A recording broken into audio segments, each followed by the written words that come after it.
2026년 상반기가 지나갑니다. 정말 눈 깜빡하는 사이 반년의 시간이 지났습니다. 무엇보다도 여기까지 인도해 주신 하나님께 감사드리며 또 앞으로 남은 하반기 반년의 시간도 하나님께서 기뻐하시는 모습으로 잘 걸어가는 우리 선돌교회 여러분 되시기를 축원드립니다. 오늘은 요한 1서의 말씀으로 우리 복음의 본질에 대하여 함께 나누고자 합니다. 요한 1서는 주 90년쯤에 사도 요한이 기록한 서신서입니다. 보통 서신서, 편지는 누구누구에게라고 시작합니다. 사랑하는 누구에게, 친애하는 누구에게라고 시작하는 것이 일반적인 편지의 양식이죠. 그런데 요한 1서는 이 편지는 조금 독특하게 시작합니다. 신약성경의 다른 서신서들도 대부분 수신자가 나타나는데 요한이 쓴 다른 편지인 요한 3서에도 보면 장로인 나는 사랑하는 가이오 곧 내가 참으로 사랑하는 자에게 편지하노라 라고 합니다. 그런데 요한 1서 오늘의 말씀은 다릅니다. 수신자가 없습니다. 안부도 묻지 않습니다. 편지에 일반적인 인사말도 생략되어 있습니다. 요한은 곧바로 본론으로 들어갑니다. 태초부터 있는 생명의 말씀에 관하여는 우리가 들은 바요, 눈으로 본 바요, 자세히 보고 우리의 손으로 만진 바라.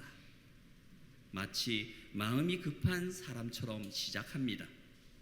마치 더 이상 미룰 수 없는 말을 꺼내는 사람처럼 시작합니다. 그렇다면 사도 요한은 무엇이 그렇게 급했을까요? 왜 그는 수신자도 생략하고 안부도 생략한 채 곧바로 본론인 생명의 말씀을 말하고 있을까요? 우리가 이것을 이해하려면 요한 1서가 기록될 당시에 교회의 상황을 생각해 보아야 합니다. 요한 1서가 기록될 무렵 초대교회가 시작된 지 온 50년 정도가 지난 시간입니다. 예수님을 직접 보고 따랐던 1세대의 신자들이 있었고 이제는 그들의 자녀 세대 또 그 다음 세대까지 교회 안에 들어와 있었습니다. 교회는 성장했습니다. 숫자도 늘었습니다. 지역도 넓어졌습니다. 겉으로 보면 교회는 성장하고 안정되어 있는 것처럼 보입니다. 그러나 문제는 밖에만 있지 않았습니다. 오히려 더 무서운 문제는 교회 안에 있었습니다. 처음 예수를 믿을 때의 그 감격이 식어가고 있었습니다. 복음을 처음 들었을 때의 그 기쁨이, 그 눈물이 희미해져 가고 있었습니다. 신앙은 점점 익숙한 습관이 되어가고 예배는 형식적인 종교 행사가 되어가고 있었습니다. 교회는 성장했지만 성도들의 영혼은 점점 더 무뎌지고 있었습니다. 오늘의 말씀을 묵상하면서 오늘날 현재의 교회들이 오버랩되는 것은 저만의 착각일까요? 사도 요한은 이것을 보았습니다. 그리고 그는 교회 안으로 밀려 들어오는 그 세상의 유혹과 타협을 보았습니다. 그래서 요한은 세상이라는 단어를 아주 강하게 사용합니다. 요한 1서 2장 15절에서도 이 세상이나 세상에 있는 것들을 사랑하지 말라. 누구든지 세상을 사랑하면 아버지의 사랑이 그 안에 있지 아니하니 라고 말합니다. 여러 곳에서 요한은 세상이라는 단어를 사용합니다. 여기에서 말하는 세상은 단순히 우리가 살아가는 자연, 문명 세계를 말하는 것은 아닙니다. 하나님을 인정하지 않고 하나님 없이 살아가려는 가치관과 욕망과 질서와 체계를 의미합니다. 그렇게 성도들이 그 세상을 사랑하기 시작했습니다. 영에 대한 갈망보다 육체의 욕망에 더 끌리기 시작했습니다. 거룩을 추구하는 신앙생활이 점점 부담스럽게만 느껴졌습니다. 하나님의 말씀이 생명의 양식이 아니라 무거운 짐처럼 느껴지기 시작합니다. 예배의 기쁨이 아니라 의무가 되고 순종이 감사가 아니라 손해처럼 느껴지기 시작했습니다. 그 결과 성도들은 세상을 이길 힘을 잃어버렸습니다. 영생에 대한 확신도 흔들렸고 신앙생활은 생기와 활력을 잃어갔습니다. 그래서 사도 요한은 이 편지를 기록합니다. 요한은 성도들이 자기 안에 생명이 있음을 알기를 원했습니다. 흔들리는 성도들이 다시 확신하기를 원했습니다. 식어버린 교회가 다시 복음의 생명력으로 살아나기를 원했습니다. 그렇다면 사도 요한은 영적으로 침체된 그 성도들을 어떻게 깨우려고 할까요? 새로운 이야기를 꺼내지 않습니다. 신비한 비밀을 말하지도 않습니다. 더 자극적인 체험을 강조하지도 않습니다. 요즘처럼 새로운 프로그램을 제시하지도 않습니다. 오히려 이미 들었던 복음으로 돌아갑니다. 이미 알고 있다고 생각했던 예수 그리스도께로 다시 돌아갑니다. 그리고 오늘 요한은 새 단어를 통해서 성도들의 영혼을 다시 깨웁니다. 생명, 사귐, 기쁨. 예수 그리스도는 우리에게 나타나신 생명이 되십니다. 오늘 본문의 말씀 1절과 2절 말씀 우리 함께 다시 한번 읽도록 하겠습니다. 뜻도 있는 생명의 말씀에 관하여는 우리가 들은 바요, 눈으로 본 바요, 자세히 보고 우리의 손으로 만진 바라. 이 생명이 나타내신 바 된지라. 이 영원한 생명을 우리가 보았고 증언하여 너희에게 전하노니 이는 아버지와 함께 계시다가 우리에게 나타내신 바 된 이시라. 아멘. 사도 요한은 예수님을 뭐라고 하나요? 태초부터 있는 생명의 말씀이라고 부릅니다. 이 표현을 읽으면 요한복음 1장을 떠올리게 합니다. 태초에 말씀이 계시니라. 이 말씀이 하나님과 함께 계셨으니 이 말씀은 곧 하나님이시라. 예수님은 어느 날 갑자기 생겨난 분이 아니십니다. 그분은 태초부터 계신 말씀 되십니다. 하나님과 함께 계셨고 하나님이신 분이십니다. 그리고 생명의 말씀이 우리에게 나타나셨습니다. 얼마나 놀라운 복음의 신비입니까? 요한복음 1장 18절에서는 이렇게 말합니다. 본래 하나님을 본 사람이 없으되 아버지 품속에 있는 독생하신 하나님이 나타내셨느니라. 우리는 본래 하나님을 볼 수 없었습니다.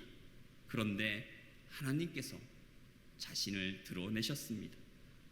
보이지 않는 하나님께서 보이도록 오셨습니다. 들을 수 없는 하나님의 음성이 사람이 들을 수 있는 말씀으로 오셨습니다. 그분이 바로 예수 그리스도이십니다. 요한은 예수님을 단지 머리로 이해한 분으로 말하지 않습니다. 요한은 예수님을 멀리서 바라본 사람이 아닙니다. 예수님에 대한 소문만 들은 사람도 아닙니다. 그는 예수님과 함께 걸었습니다. 예수님의 음성을 들었던 사람입니다.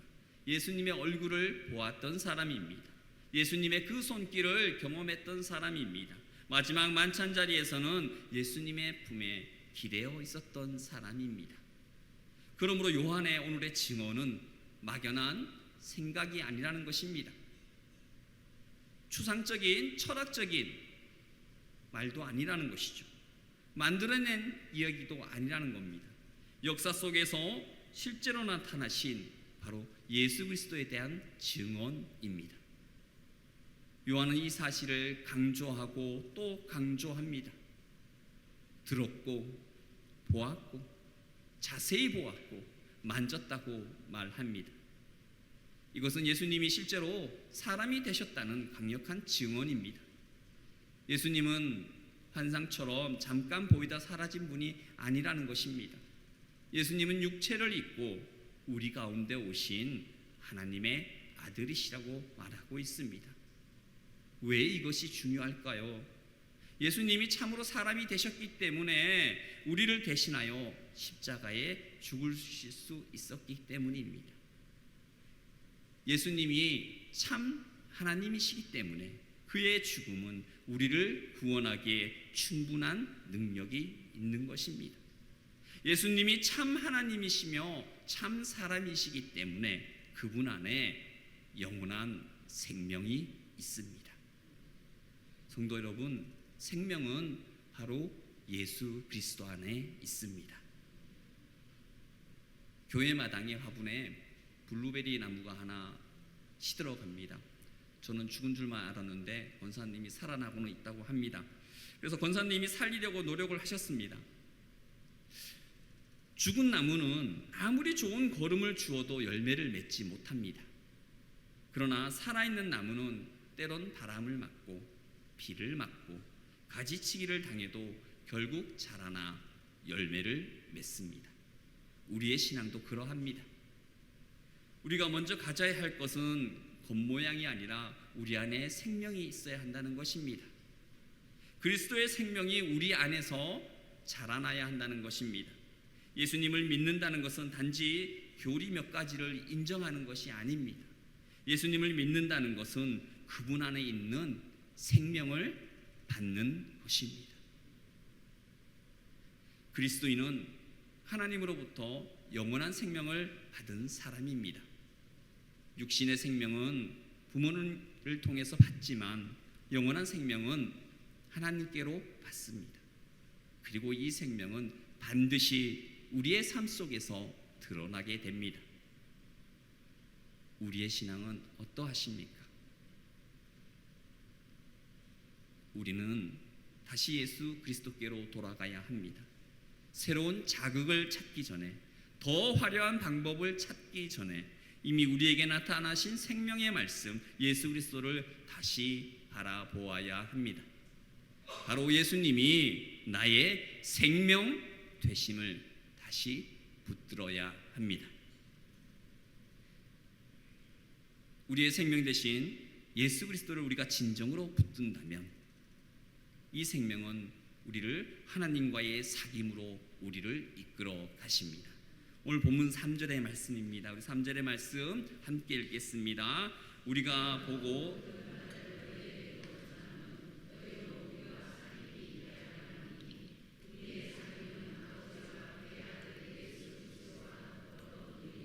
아멘. 요한이 예수님을 전하는 목적은 단순히 정보를 전달하기 위해서가 아닙니다. 너희도 우리와 사귐이 있게 하려 함이라고 말합니다. 여기서 말하는 사귐은 단순한 친목이 아닙니다. 교회 안에서 서로 인사하고 식사하고 또 대화하는 것도 귀한 교제입니다. 그러나 요한이 말하는 사귐은 그보다 훨씬 깊습니다. 그 사귐은 아버지와 그의 아들 예수 그리스도와 더불어 누리는 사귐입니다. 복음은 우리를 하나님과의 관계 안으로 초대합니다. 예수님을 믿는 것은 죄 용서만 받는 것이 아닙니다. 물론 죄 사함은 복음의 핵심입니다. 그러나 죄 사함의 그 목적 또한 우리를 하나님의 사귐으로 회복시키는 데 있습니다. 인간은 하나님 없이 살 수 있다고 생각하지만 실상은 하나님과 끊어진 인간은 생명의 근원에서 끊어진 존재가 됩니다. 가지가 나무에서 떨어지면 잠시 푸르게 보일 수는 있어도 결국은 말라 죽어버립니다. 인간도 마찬가지입니다. 하나님과 끊어진 인간은 겉으로는 살아있는 것처럼 보여도 참된 생명을 누릴 수는 없습니다. 그런데 예수님께서 오셨습니다. 하나님과 우리 사이에 끊어진 길을 다시 여셨습니다. 죄로 인해 막힌 그 관계를 회복시키셨습니다. 그 길이 바로 십자가입니다. 예수님을 믿는다는 것은 생명을 이식받는 것과 같습니다. 사람의 몸에 어떤 장기가 망가지면 장기 이식을 통해서 우리가 생명을 연장하기도 합니다. 누군가의 건강한 장기를 받아서 죽어가던 몸이 다시 회복되는 일이 있습니다. 물론 그것도 쉬운 일은 아니죠. 의학의 도움, 또 기증자의 희생, 또 수많은 과정들이 필요한 힘들고 어려운 일입니다. 그런데 우리의 영혼은 단순히 일부가 약해진 정도가 아니었습니다. 죄로 인해 전적인 우리의 존재 자체가 하나님 앞에서 죽은 상태였습니다. 인간의 힘으로는 영원한 생명을 만들어낼 수 없습니다. 돈으로도 살 수 없고 지식으로도 얻을 수 없고 노력으로도 만들어낼 수 없습니다. 그래서 하나님께서 친히 우리에게 생명을 주셨습니다. 그 생명이식의 자리가 바로 십자가인 것입니다. 갈라디아서 2장 20절의 고백이 바로 이것입니다. 내가 그리스도와 함께 십자가에 못 박혔나니 그런즉 이제는 내가 사는 것이 아니요 오직 내 안에 그리스도께서 사시는 것이라. 사랑하는 여러분, 이것이 바로 복음입니다. 예수님의 생명이 내 안에 들어왔습니다. 예수님의 생명이 우리를 하나님과의 사귐으로 이끌어 갑니다. 그러므로 우리는 스스로에게 질문해야 합니다. 나는 예수님을 믿는가? 여러분이 이 질문에 아멘이라고 대답하신다면 우리는 또 하나의 질문 앞에 서야 합니다. 그렇다면 나는 예수님과 사귐이 있는가? 예수님을 믿는다고 말하지만 예수님과 아무런 교제가 없다면 우리의 신앙은 점점 형식이 될 수밖에 없습니다. 예배는 드리지만 주님과 대화하지 않는다면, 기도는 하지만 주님을 바라보지 않는다면, 말씀은 읽지만 주님의 마음을 구하지 않는다면 신앙은 껍데기만 남을 수 있습니다. 사귐은 관계입니다. 관계는 지속성이 있어야 합니다. 관계는 함께 시간을 보내야 합니다. 관계는 마음을 나누는 것입니다. 그래서 예수님과 사귐이 있는 사람에게는 증거가 나타납니다. 먼저 예수님을 닮아갑니다. 함께 오래 지내는 사람은 정말 서로 닮는 것 같습니다. 저희 아내와 제가 간혹 사람들이 서로 많이 닮았다고 얘기를 합니다. 한 20년 이상 살다 보니까 우리가 닮아가는구나, 우리가 사귐이 있구나, 우리는 잘 사귀고 있구나, 이런 생각이 들었습니다. 제가 여기 온 지 6개월이 됐는데요, 저도 목사님을 닮아갑니다. 점점 까매지고 있죠. 저는 목사님과 참 잘 사귀고 있습니다. 말투가 닮고 생각이 닮고 좋아하는 것이 닮아갑니다. 예수님과 사귀는 사람은 바로 예수님의 마음을 닮아갑니다. 예수님의 겸손을 닮고 예수님의 사랑을 닮고 예수님의 순종을 닮아갑니다. 또 예수님과 사귐이 있는 사람은요, 사랑의 대상이 달라집니다. 예수님이 우리를 사랑하시는 것을, 예수님께서 사랑하시는 것을 우리도 사랑하게 됩니다. 예수님이 귀하게 여기시는 영혼을 우리도 귀하게 여기게 됩니다. 세상의 성공과 자랑만 붙들던 마음이 하나님의 나라와 사람을 향해서 열리기 시작합니다. 마지막으로 우리가 예수님과 사귐이 있다면 우리 성도의 교제가 회복됩니다. 하나님과 사귐을 누리는 사람은 그리스도의 몸된 교회의 공동체와도 기쁨의 사귐을 누리게 됩니다. 그러므로 교회 안의 사귐은 단순한 인간관계가 아닙니다. 그리스도의 생명을 함께 나누는 영적인 교제가 됩니다. 우리 안에 이 사귐이 살아 있습니까? 하나님과의 사귐이 살아 있습니까? 성도와의 사귐이 살아 있습니까? 아니면 신앙생활을 하면서도 마음은 점점 외로워지고 계십니까? 사도 요한은 성도들이 다시 이 사귐의 안으로 들어오기를 원했습니다. 하나님 아버지와 그의 아들 예수 그리스도와 더불어 누리는 사귐, 그리고 그 생명을 함께 받은 성도들과의 사귐이 회복되기를 원했습니다. 우리가 예수 그리스도와 사귐이 회복되면 또 이 사귐은 우리를 충만한 기쁨으로 이어갑니다. 오늘 4절 말씀입니다. 우리 4절 말씀 함께 읽겠습니다. 우리가 이것을 쓰면 우리의 기쁨이 충만하게 하려 함이라. 아멘. 사도 요한이 복음을 전하는 목적은 무엇입니까? 우선은 듣는 이들이 하나님과의 사귐에 참여하는 것입니다.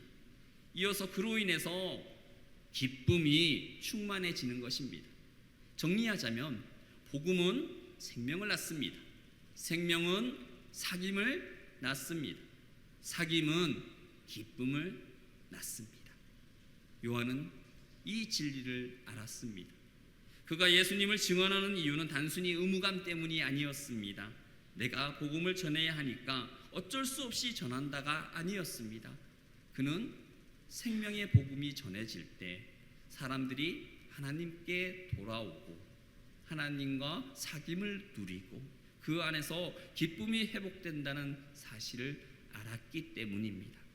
그래서 복음을 전하는 자의 기쁨도 충만해집니다. 요한복음 15장 11절에서 예수님은 이렇게 말씀하십니다. 내가 이것을 너희에게 이름은 내 기쁨이 너희 안에 있어 너희 기쁨을 충만하게 하려 함이라. 예수님은 우리에게 무거운 종교만 주러 오신 것이 아닙니다.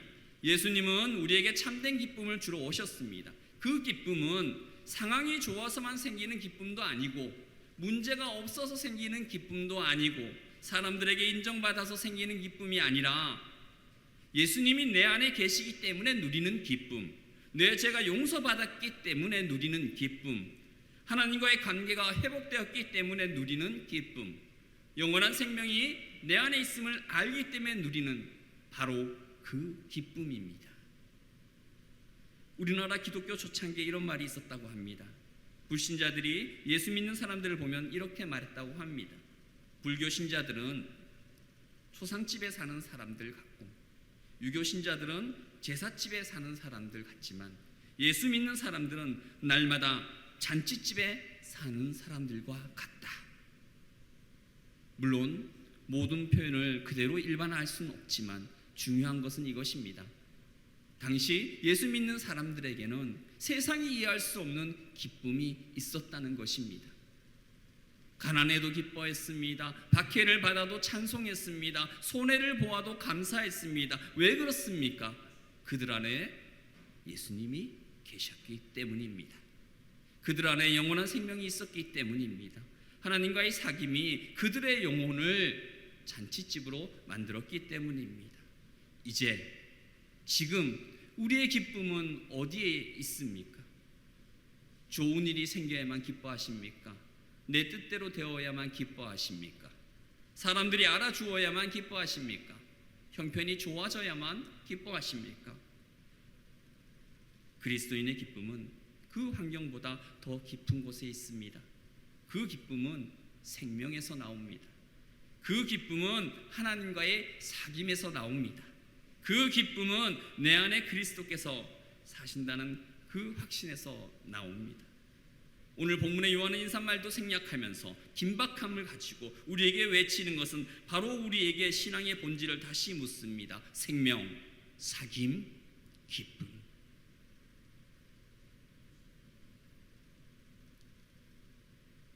이미 한다고 생각했던 복음이 다시 우리의 심장을 뛰게 해야 합니다. 익숙해져 버린 예수님의 이름이 다시 우리의 눈물을 회복시켜야 합니다. 무뎌진 예배가 다시 만남이 되어야 하고 식어버린 기도가 다시 사귐이 되어야 합니다. 잃어버린 감사가 다시 기쁨의 찬송이 되어야 합니다. 이제는 내가 사는 것이 아니요 오직 내 안에 그리스도께서 사신다는 고백이 우리 모두의 고백이 되기를 주님의 이름으로 간절히 축원드립니다.